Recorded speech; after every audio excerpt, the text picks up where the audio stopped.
लाल किले से पीएम मोदी ने 3.5 करोड़ नौकरियां जनरेट करने का बड़ा ऐलान किया। 1 लाख करोड़ रुपए के प्रधानमंत्री विकसित भारत रोजगार योजना का ऐलान किया। लेकिन नेता विपक्ष राहुल गांधी इसे पीएम मोदी का एक और जुमला बता रहे हैं। 1 लाख करोड़ रुपए की योजना हम चालू कर रहे हैं, लागू कर रहे हैं। आज से प्रधानमंत्री विकसित भारत रोजगार योजना आज ही 15 अगस्त को लागू हो रही है। ये आपके लिए बहुत खुशखबरी है। इस योजना के तहत निजी क्षेत्र में पहली नौकरी पाने वाले नौजवान को, बेटे बेटी को 15,000 रुपया सरकार की तरफ से दिए जाएंगे। कंपनियों को भी नए रोजगार देने के अवसर जो भी ज्यादा जुटाएगा उनको भी प्रोत्साहन राशि दी जाएगी। प्रधानमंत्री विकसित भारत रोजगार योजना करीब 3.5 करोड़ नौजवानों को रोजगार के नए अवसर बनाएगी। मैं सभी नौजवानों को इसके लिए बहुत बहुत बधाई देता हूं। पीएम मोदी के इस बड़े ऐलान पर राहुल गांधी ने कहा है कि 1 लाख करोड़ का जुमला सीजन 2।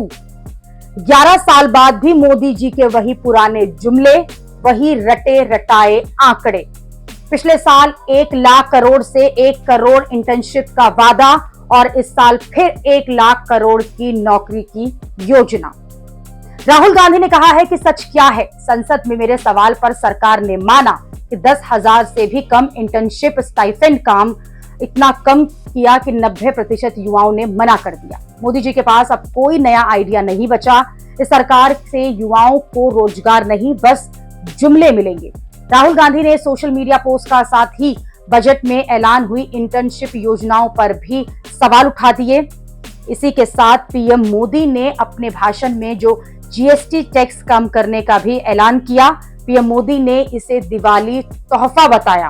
पीएम मोदी के ऐलान के बाद ऐसी खबरें हैं कि सरकार जीएसटी के 12% और 28% वाले स्लैब को पूरी तरह से खत्म कर सकती है और इसकी जगह पर सिर्फ 2 ही टैक्स स्लैब रहेंगे, यानी कि 5% और 18%। पीएम मोदी के जीएसटी वाले ऐलान को लेकर अब कांग्रेस ये माहौल बना रही है कि राहुल गांधी सालों से जीएसटी टैक्स को का जो तर्क संगत बनाने पर जोर दे रहे हैं। राहुल गांधी ने ही जीएसटी का जो गब्बर टैक्स कहा था, उसकी वजह से अब राहुल गांधी के दबाव में ही सरकार जीएसटी कानून में रिफॉर्म की बात कर रही है।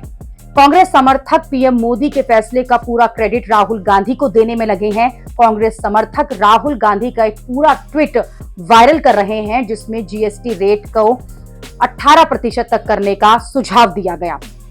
इसी बात को लेकर अब कांग्रेस समर्थक कह रहे हैं कि जो बात राहुल गांधी ने 8 साल पहले कही थी उसे अब मोदी सरकार मान रही है।